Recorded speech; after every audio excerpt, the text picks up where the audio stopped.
നമ്മൾ നിൽക്കുന്നത് ഗോവ റെയിൽവേ സ്റ്റേഷനിലാണ്. ഇപ്പോൾ ഗോവ ഇറങ്ങി കുറച്ച് കാലമായി യാത്ര ചെയ്യാനൊക്കെ ആഗ്രഹിക്കുന്നു. പനിയായിരുന്നു, അങ്ങനെ ഇപ്പോൾ പനിയൊക്കെ മാറി നോർമലായിട്ട് ഇറങ്ങി.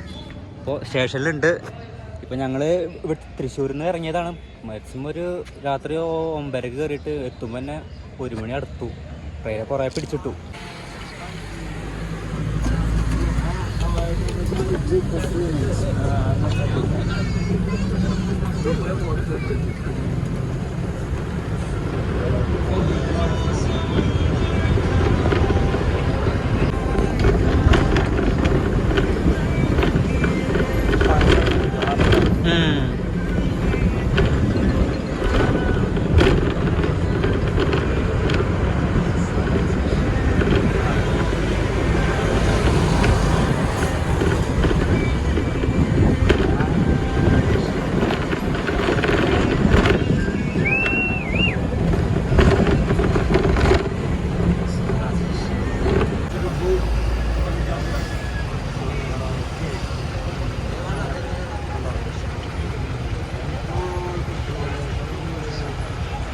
ഇപ്പോൾ റെയിൽവേ സ്റ്റേഷൻ്റെ അവിടെ നിന്ന് ഞങ്ങൾ ഗോവ ബസ് സ്റ്റാൻഡിലേക്ക് ബസ് കയറിയ 30 രൂപ ഒരാൾക്ക്, രണ്ടാൾക്ക് 60 രൂപ.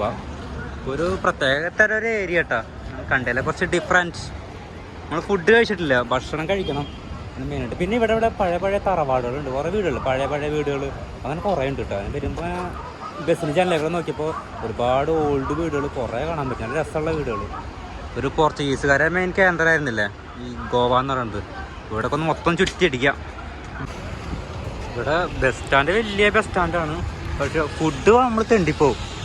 ഗോവർണ, മുരുടേശ്വർ, മംഗളൂരു നേരെ റോഡ് അങ്ങോട്ട് പോവുക. അപ്പോൾ അവിടെ കുറച്ച് ചെറിയ ഹോട്ടൽ കാണാം. പിന്നെ പഴയ കഴിക്കാൻ തോന്നുന്നു. ഭക്ഷണത്തിനൊക്കെ ഗംഭീര വിലയാണ്. പക്ഷേ നോക്കിയാണ്ട് കഴിക്കണം എന്നാണ് സിംഗിൾ കിട്ടിയത്. നോക്കാം. 1 മണിയായി ഇവിടെ എത്തുമ്പോൾ. ഇപ്പോൾ റെയിൽവേ രാത്രി 9:30 ട്രെയിൻ കയറിയിട്ട് ഇവിടേക്ക് ഗോവ വരെ ബസ് സ്റ്റാൻഡിലേക്ക് എത്തുമ്പോൾ 1 മണിയായി. അത്യാവശ്യം ട്രെയിനൊക്കെ പിടിച്ചിട്ടു. അപ്പുറം കിടക്കാം. അവിടെ ഒരു ഹോട്ടൽ കാണുന്നുണ്ട്, ചെറിയൊരു ഹോട്ടൽ. അപ്പോൾ വില കുറവാന്ന് വിചാരിക്കുക. അപ്പോൾ അങ്ങോട്ട് പോയേക്കാം. നല്ല രസമുള്ള ബിൽഡിംഗ് ഒക്കെയാണ് ഇവിടെ. ഇതാണ് ഹോട്ടൽ, ചെറുതാന്ന് തോന്നുന്നു. കയറി വെക്കാം. ഇപ്പോൾ കഴിക്കാനുള്ള ഫുഡ് വന്നു കേട്ടോ. ചപ്പാത്തി, റൈസ്, ഇതാണ് കഴിച്ചു തുടങ്ങി.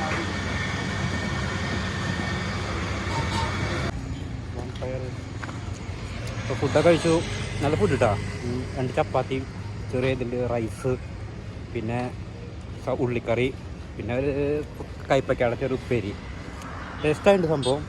ഇതിപ്പോൾ നമ്മൾ നിൽക്കുന്നത് മഡ്ഗാവ് ബസ് സ്റ്റാൻഡിലാണ്. ഈ കാണുന്നത് മഡ്ഗാവ് ബസ് സ്റ്റാൻഡാണ്. ഇവിടുന്ന് കല്ലങ്കോട്ട് എന്ന് പറഞ്ഞൊരു ബീച്ചുണ്ട്, അവിടേക്കാണ് നമ്മൾ പോകുന്നത്. ഇവിടുന്ന് ബസ് ചോദിക്കണം. ഇനി അവിടെ തിരിച്ചു വരുമ്പോൾ നമ്മൾ ഈ ബസ് സ്റ്റാൻഡിലേക്ക് തന്നെ വരണം. ഇവിടുന്നാണ് നമുക്ക് റെയിൽവേ സ്റ്റേഷനിൽ ബസ് കിട്ടുള്ളൂ. അങ്ങനെയുണ്ട്. അപ്പോൾ ഇതൊക്കെ നന്നായി നോട്ടിട്ട് വെക്കണം. പിന്നെ ഇങ്ങനെ നടക്കുമ്പോഴൊക്കെ കുറേ ആൾക്കാർ എന്താ എവിടേക്കാന്നൊക്കെ ചോദിക്കണമൊക്കെ ഉണ്ട്. നമ്മൾ ആൾക്കാർക്ക് പിടി കൊടുക്കാണ്ടിരിക്കേണ്ട ഏറ്റവും ബെറ്റർ. ആദ്യം വർത്താനം പറയാൻ നിൽക്കാറില്ല. ഉള്ളു പോകിയതൊക്കെയാണ് ഉള്ളു കാണുന്നത് ഇവിടെ. നമ്മൾ നന്നാക്കാൻ വരുന്ന ആൾക്കാരാവില്ല. ഇപ്പോൾ ബസ് കിട്ടി. കല്ലങ്കോട്ട് ബീച്ചിലുള്ള മാർക്കോ ബസ്സൊക്കെ കേട്ടോ. ഇപ്പോൾ കയറാവും ബീച്ചിൽ. നമ്മൾ വന്ന ബസ്സാണ് ഈ കാണുന്നത്. ഇപ്പോൾ മഡ്ഗാവിലേക്ക് പോകുന്ന ബസ്സുകളാണ്. ഇവിടുന്ന് ബസ് കിട്ടും തിരിച്ച് മഡ്ഗാവിലേക്ക് പോകാൻ വേണ്ടി, റെയിൽവേ സ്റ്റേഷൻ പോകാൻ വേണ്ടി ഇവിടുന്ന് ബസ് കിട്ടും. ഇതൊരു ബീച്ച്, മൾപ്പ ബീച്ച്. എന്തൊരു ബീച്ചിൻ്റെ പേര് പറഞ്ഞല്ലോ, എനിക്കറിയില്ല. സംഭവം ഗോവയിലെ ഒരു ബീച്ച് കേട്ടോ. അങ്ങനെ കുറേ ബീച്ച് സ്റ്റെപ്പായിട്ടുണ്ട്. സോ നേരെ നോക്കടാ നീയേ, ഇത് അടിപൊളി ബീച്ചാണ്. ഇതെന്താ മാൾപ്പേ, കൊള്ളുവ ബീച്ച് കേട്ടോ. ഗോവയിലുള്ള കൊള്ളുവ ബീച്ചിലേക്കാണ് ഇപ്പം ആദ്യം വന്നുള്ളത്. സംഭവം ക്ലാസ് തന്നെയാണ്. നേരമ്പോക്കിനൊക്കെ പറ്റിയ ഇടം കൊള്ളുവ ബീച്ച്. താറൊക്കെ വന്നിട്ടുണ്ട് അവിടെ. എടാ ഇവിടെ സ്മോൾ കിട്ടും നോക്കാം. അവിടെ എന്തെങ്കിലും റെസ്റ്റോറൻറ്റും തോന്നുന്നു. നമുക്കൊന്ന് ചെക്ക് ചെയ്തിട്ട് വരാം. നല്ല ചൂട്, നല്ല ദാഹം, കുറച്ച് വെള്ളം കുടിച്ചിട്ട് വരാനുള്ള ഇതിലാണ് പ്ലാനാണ് പോകുന്നത്. നോക്കി നോക്കാം. അവിടെ കുറേ കാണുന്നുണ്ട്. ബീച്ചിൽ റെസ്റ്റോറൻ്റാണ്. അങ്ങനെ ബീച്ച് ഇങ്ങനെ കാണാം.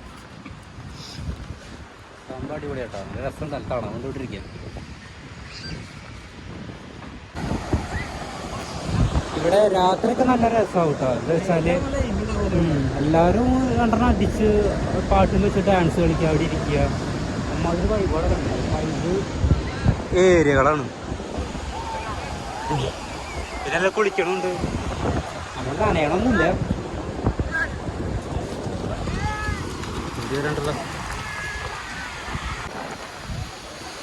ചെറിയ കറങ്ങാൻ കൊണ്ടോണം ബോട്ടാണ്. 2, 4, 6 സീറ്റ് ഉണ്ട്. ഇങ്ങനെ കുറേ ഉണ്ട് അവിടെയൊക്കെ ബോട്ടുകൾ. തമ്മടിയോടെ ഇങ്ങനെ കടലിൽ ഇങ്ങനെ ആസ്വദിച്ച് പോവാം.